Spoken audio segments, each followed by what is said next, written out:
ఈ రాష్ట్రంలో 7 ఏళ్ల క్రితం ఏర్పడినటువంటి కాంగ్రెస్ ప్రభుత్వం ఎన్నో హామీలు ఇచ్చి ఏ ఒక్క హామీ నెరవేర్చకపోగా ఎంతో గంభీరంగా రుణమాఫీ చేస్తామని చెప్పి దేవుళ్ళ మీద ఒట్టు పెట్టి మొన్నటి పార్లమెంట్ ఎన్నికల్లో ఓట్ల కోసం ఎక్కడ దేవుడు కనబడితే అక్కడ దేవుడి మీద ఒట్టు పెట్టి, ఎక్కడ దర్గా కనబడితే అక్కడ దర్గా మీద ఒట్టు పెట్టి 2 లక్షల రుణమాఫీ ప్రతి రైతన్నకు కూడా రుణమాఫీ చేస్తామని చెప్పేసి పలికినటువంటి ముఖ్యమంత్రి గారు మొన్న వైరాలో జరిగినటువంటి 15 ఆగస్టు మీటింగ్ లో అందరికీ రుణమాఫీ చేశారని చెప్పారు.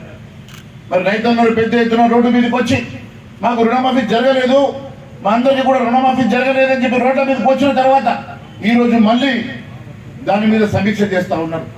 అంటే రుణమాఫీ వారు చేశామని చెప్పిన మాట వాస్తవం కాదని, వారు రుణమాఫీ చేశామని చెప్పి అబద్ధాలు చెప్పామని చెప్పకనే ఒప్పుకున్నారు.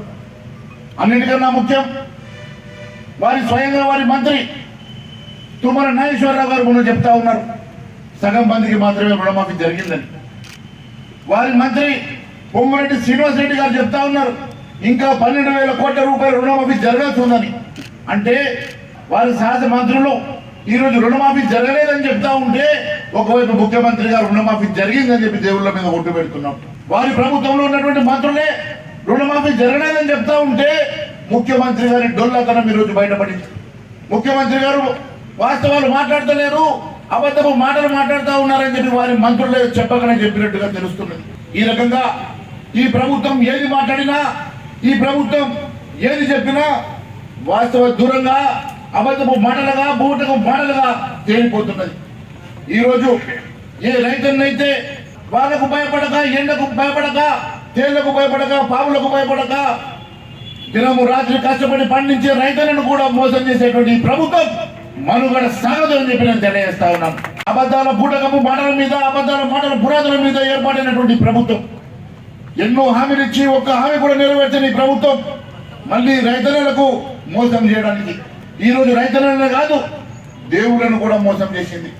ఎక్కడ దేవుడు కనబడితే అక్కడ, ఎక్కడ ఏ ఊరికి పోతే ఆ ఊరు దేవుళ్ళ మీద ఒట్టు పెట్టేటువంటి ముఖ్యమంత్రి గారు ఈ రోజు రైతులతో సహా దేవుళ్ళను కూడా మోసం చేసిండు. దేవుళ్ళ మీద ఒట్టు పెట్టి ఈ రోజు మళ్ళీ రుణమాఫీ చేయకుండానే రుణమాఫీ చేశానని అబద్ధాలు చెప్తా ఉన్నారంటే వారి వెంట ఉన్న మంత్రులే మరి రుణమాఫీ జరగలేదని చెప్తా ఉంటే ముఖ్యమంత్రి గారి అబద్ధాలు ఈ రకంగా బయటపడేది తెలియజేస్తా ఉన్నాను. మీరు ఏదో మాయ మాటలు చెప్పి తప్పించుకుందామని చూస్తున్నారేమో. ముఖ్యమంత్రి గారు మీ ప్రభుత్వాన్ని వెంటాడతాం, ఖచ్చితంగా మీ మెడలు వచ్చి మీరు ఇచ్చిన మాటకు రుణమాఫీ జరిగే విధంగా మేము పోరాటం చేస్తామని తెలియజేస్తా ఉన్నాను. భారతీయ జనతా పార్టీ రైతుల పక్షాన్ని నిలబడుతుంది, భారతీయ జనతా పార్టీ రైతుల పక్షాన్ని పోరాటం చేస్తుంది. మీరు రుణమాఫీ చేసే వరకు మేము ఖచ్చితంగా పోరాటం చేస్తామని తెలియజేస్తా ఉన్నాను. అంతేకాదు ఈరోజు నేను మీ అందరి సమక్షంలో తెలియజేస్తా ఉన్నాను, ఇప్పటి వరకు ప్రభుత్వం ఎంతమందికి మరి రుణాలు మాఫీ చేసిందో మరి ఇప్పటి వరకు పబ్లిక్ డొమైన్ లో పెట్టలేదు. మరి ఈ రాష్ట్రంలో ఎంతమంది రుణాలు తీసుకున్నారు, ఎవరెవరికి ఎంతెంత రుణం ఉన్నది, ఎవరెవరికి మీరు రుణాలు మాఫీ చేసిండ్రు, మిగిలిన వాళ్ళు ఎంతమంది రుణం మాఫీ కాని వాళ్ళు ఎంతమంది ఉన్నారో ఇప్పటి వరకు మీరు శ్వేతపత్రం విడుదల చేయలేదు. కేవలం అందరికి రుణమాఫీ చేసిన అబద్ధాలు చెప్తా ఉంటే ఈ రోజు లెక్కలు చెప్తా ఉన్నాయి. ఈ రాష్ట్రంలో దాదాపు 60 లక్షల మంది రైతులు రుణాలు తీసుకుంటే మీరు కేవలం 22 లక్షల మంది రైతులకు మాత్రమే రుణమాఫీ చేశారు. అంటే మిగిలినటువంటి రైతాంగానికి మీరు 38 లక్షల మంది రైతాంగానికి ఇంకా మీరు రుణమాఫీ చేయలేదని చెప్పి మరి లెక్కలు చెప్తా ఉన్నాయి.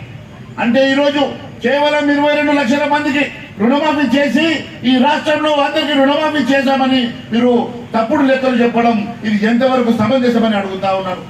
మరి కేవలం ఆధార్ కార్డులో లేకుంటే రేషన్ కార్డును అడ్డం పెట్టుకొని రుణాలు మాఫీ చేస్తామంటే గత ఎన్ని సంవత్సరాల నుంచి కొత్త రేషన్ కార్డు ఇవ్వలేదో మీకు తెలుసు. మరి కొత్తగా రేషన్ కార్డు ఇవ్వకుండా, కొత్తగా రేషన్ కార్డులు డివైడ్ కాకుండా, ఇంట్లో పిల్లలు వేరుపడ్డ తర్వాత వారికి కొత్త రేషన్ కార్డు రాకుండా ఏ రకంగా ఇది రుణమాఫీ జరుగుతుందని చెప్పి నేను అడుగుతున్నా. అంటే ఏదో ఒక కండిషన్ పెట్టి మీరు రుణాలను తప్పించుకోవాలని చూస్తుంటే ఎట్టి పరిస్థితుల్లో మేము ఊరుకునే సమస్య లేదు.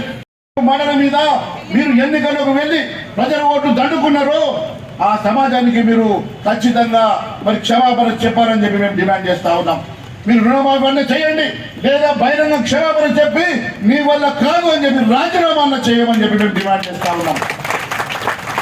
ఈరోజు అమాయకమైనటువంటి రైతులు, కేవలం పంటలు నమ్ముకొని భూమిని నమ్ముకొని కష్టపడేటువంటి రైతులు ఈ రోజు ఎంతో కష్టపడి వారు రూపాయి జమ చేసుకొని మరి కట్టేటువంటి ఈ రుణాలకి మాఫీ చేస్తామని మీరే చెప్పారు. మరి కొంతమందికి మాఫీ చేసి మరి కొంతమందికి మాఫీ చేయకుంటే ఇది ఎంతవరకు సమంజసమో ఒకసారి తెలియజేయాల్సిన అవసరం ఉన్నది.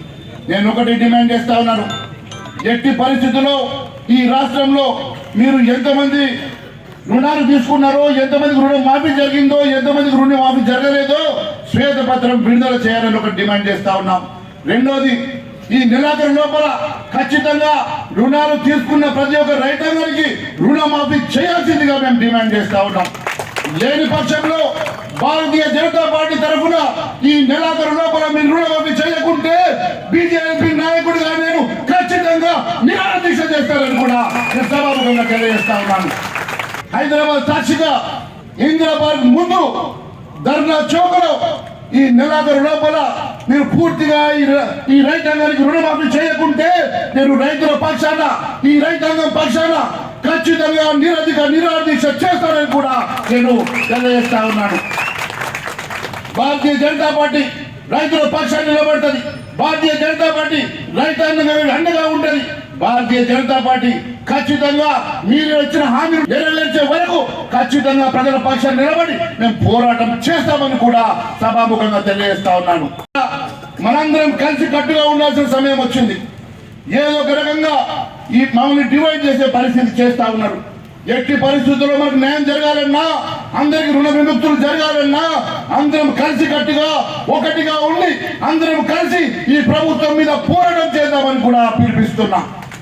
మిత్రులారా, కేవలం పూటకు మాటలతోటి ఏ రకంగానైతే 420 హామీలు ఇచ్చి ఈ ప్రభుత్వం తప్పించుకునే ప్రయత్నం చేస్తా ఉన్నదో, ఏ రకంగానైతే 420 హామీలు ఇచ్చి మోసపూరిత పునాదుల మీద నిర్మాణమైన ప్రభుత్వం ఉన్నదో అదే మాదిరిగా ఈ రోజు రైతాంగాన్ని కూడా మోసం చేసే ప్రయత్నం చేస్తా ఉన్నది.